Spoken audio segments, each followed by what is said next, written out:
សូមជម្រាបសួរពុកម៉ែបងប្អូនប្រិយមិត្តអ្នកស្ដាប់នៅក្នុង Channel YouTube ដែលយកស្ងាត់ទាំងអស់គ្នាថ្ងៃនេះដែរខ្ញុំមានរឿងរ៉ាវពិតមួយយកមកចែករំលែកឲ្យបងប្អូនបានស្ដាប់កំសាន្តនៅក្នុងរាត្រីនេះផងដែរដែលសាច់រឿងនេះខ្ញុំសូមដាក់ចំណងជើងថាគ្រូថ្នាំខ្មែរខ្មោចប្រាប់ព្រោះដែលហេតុដែលខ្ញុំដាក់ចំណងជើងបែបនេះដោយសារតាលោកអ៊ំម្នាក់ហ្នឹងគាត់បានចេះខាងផ្សំថ្នាំខ្មែរបុរាណហ្នឹងដោយសារតាគាត់មានអ្នកប្រាប់បងប្អូនគាត់មានអ្នកប្រាប់យើងគិតទៅប្រហែលជាគ្រូគ្រារបស់គាត់ឬក៏យ៉ាងណាក៏មិនដឹងដែរតែខ្ញុំសូមដាក់ចំណងជើងឲ្យថាគ្រូថ្នាំខ្មែរខ្មោចប្រាប់នេះព្រោះខ្ញុំគិតថាសុកគាត់ចេះខ្លួនឯងនេះប្រកាសជាមានខាងណាខាងណីមកបញ្យល់សពប្រាប់គាត់ពីចំណេះជំនាញអស់ហ្នឹងអញ្ចឹងណាបងប្អូនហើយរឿងរ៉ាវនេះវាបានកើតឡើងទៅលើលោកអ៊ំម្នាក់ដែលគាត់មានវ័យប្រហែល60ឆ្នាំហើយគាត់មានឈ្មោះថាលោកអ៊ំយានពីដំបូងឡើយលោកអ៊ំយានគាត់មិនមានការចេះគ្រូគ្រាជើជាគ្រូផ្សំថ្នាំបុរាណពីឫសឈើឬអីទេគាត់គឺជាមនុស្សម្នាក់ជាចាស់ជាទុំម្នាក់នៅក្នុងភូមិស្រុកអញ្ចឹងធម្មតាដូចគេដូចឯងហើយគាត់មុនដំបូងគាត់ប្រកបការងារជាអ្នកធ្វើស្រែចម្ការដោយប្រជាពលរដ្ឋរស់នៅក្នុងភូមិខ្ញុំធម្មតាដែរទេតែស្រាប់តែមិនបានប្រមាណក្រោយមកស្រាប់តែគាត់ទៅជាគ្រូខ្មែរផ្សំថ្នាំពីឫសឈើហើយគាត់បានទៅបេះបោចឫសឈើទៅរកថ្នាំទៅដល់ភ្នំខៀវភ្នំខ្មោចភ្នំទ្របឯណាខេត្តពោធិ៍សាត់កំពង់ឆ្នាំងឯណានោះវិញអញ្ចឹងបងប្អូនហើយការដែលផ្សំថ្នាំរបស់គាត់ហ្នឹងគឺថាមានប្រសិទ្ធភាពដែរដោយសារតានៅពេលដែលគាត់យកមកផ្សាយផ្សំកាប់ចាំងហាលអញ្ចឹងទៅគាត់ផ្សាយផ្សំទៅមានបងប្អូនជាពលរដ្ឋយើងដែលគាត់មានជំនឿទៅលើខាងថ្នាំបុរាណខ្មែរហ្នឹងគាត់មកជាវយកទៅប្រើប្រាស់អញ្ចឹងទៅក៏មានឃើញថា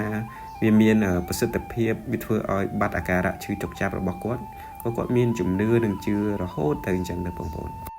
ហើយគាត់បានដាក់ឈ្មោះឲ្យឱសថបុរាណរបស់គាត់ថាលោកគ្រូផ្សំថ្នាំភ្នំខៀវបងប្អូនពុទ្ធិសាតែគាត់បានទៅរកតើទៅនឹងឫសឈើតើទៅនឹងឱសថបុរាណផ្សេងនឹងពីភ្នំខៀវមកចឹងទៅគាត់ក៏បានដាក់ឈ្មោះឱសថបុរាណគាត់ចឹងទៅបន្ទាប់ពីគាត់ព្យាបាលជំងឺគេបែបនេះរហូតមកបានរយៈពេលប្រហែលជា2ឆ្នាំបងប្អូនគាត់ក៏ចាប់ផ្ដើមមានអាការៈចម្លែកដោយហេតុថាគាត់ចាប់ផ្ដើមធ្លាក់ខ្លួនឈឺខ្លួនឯងហើយតើទៅនឹងការធ្លាក់ខ្លួនឈឺគាត់នេះគឺនៅសុកគាត់បែរទៅជាមានជំងឺដែលពេទ្យមិនអាចសន្និដ្ឋានបានថាជាជំងឺអ្វីដែលឲ្យពិតប្រាកដអញ្ចឹងបងប្អូនបន្ទាប់ពីគាត់មានជំងឺអាការៈដែលពេទ្យមិនអាចសន្និដ្ឋានបានថាជាជំងឺអ្វីនឹងទៅ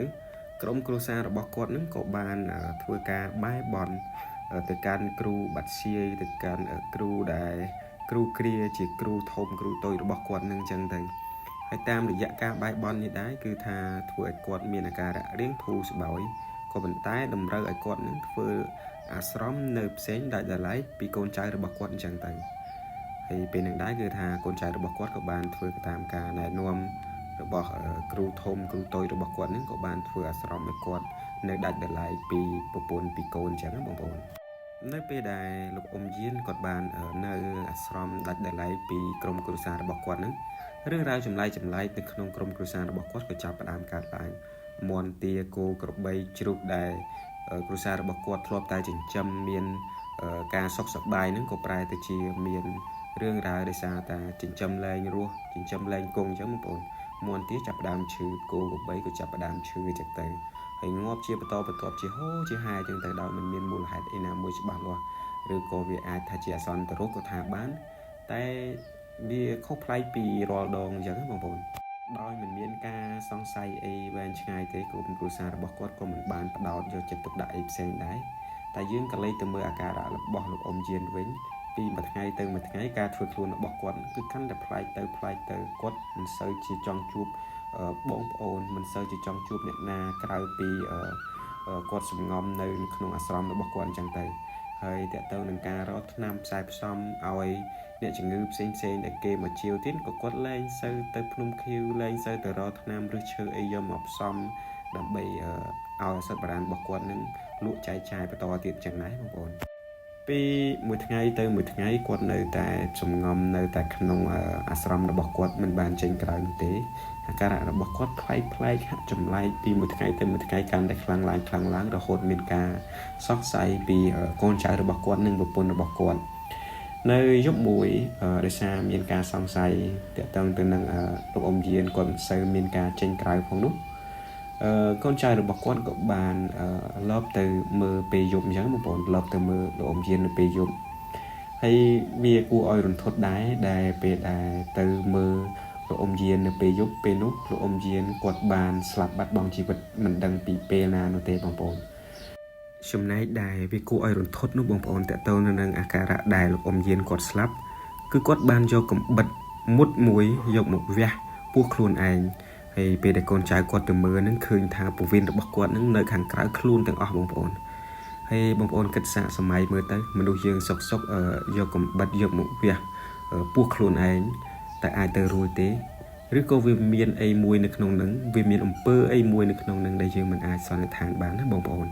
hay dương cái lấy từ bị đam sải rương dương một vấn cứ thà lộ ôm giếng quạt bàn chết cừu th남 cừu xóm th남ขมายโบราณนี้โดยสารแต่เมียนขมายปราบบงปอนอันนี้บัดตามชมดังปีปปนหนึ่งโกนบอกกอดโดยสารตาลูกอมเย็นปีหนึ่งรู้กอดบานปราบปปนโกนบอกกอดทาเมียนขมายปราบแต่ต้องแต่นั่งจมในได้ซ้อมธนำแบบนี้จังนะบงปอนชมในอาการในการสลับบอกกอดนี้เพื่อเอาโกนใจหนึ่งปปนบอกกอดสองใส่ทากอดอาจหนึ่งข้อดมนอมครูหรือก็อาจหนึ่งข้อหมดข้อปีจีมวยหนึ่งขมายได้หมกปราบปีจำในจำเนียนบอกกอดนั้นนะบงปอนฉันให้ในเปิดได้กดสลับตื่นมีอาการจมไหลแบบนี้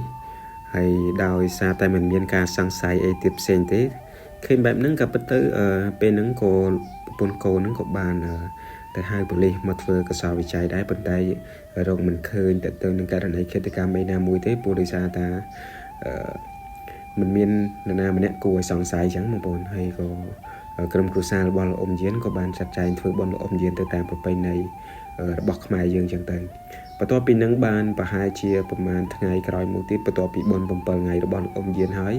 แล้วอมเย็นกับบานมาไปโยสอบประปนโกนระบอกกอดโดยปรับปีมูลหายในการสลับระบอกกอดนั้นคือได้ซากอดบานเข้านอมเข้าหมดเข้าปีจมวยครูทมระบอกกอดบางปนวิเตอร์ทัวร์อ้อยครูทมมีนการขังสบายมูลระกอดให้กบานมาย่อยุจิบัดกอดเติมถึงแบบนั้นจังบางปนให้วิปัจจิกุไอรุ่งทดกับปัจจิกุไอสาวสดายพองได้สำหรับกรมกรุษาระบอดอมเย็นเป็นหนังมองบน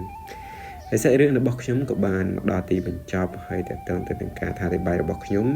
บองปอนอาชื่อหรือกลมชื่ออันนี้วิธีตามการพิจารณาระบบบองปอนเตให้สมอก้นบองปอนได้บานเทศนาสำดับหมกดอตีเป็นจอบสมจูนเปิดบองปอนสกสบายถึงออกเนีย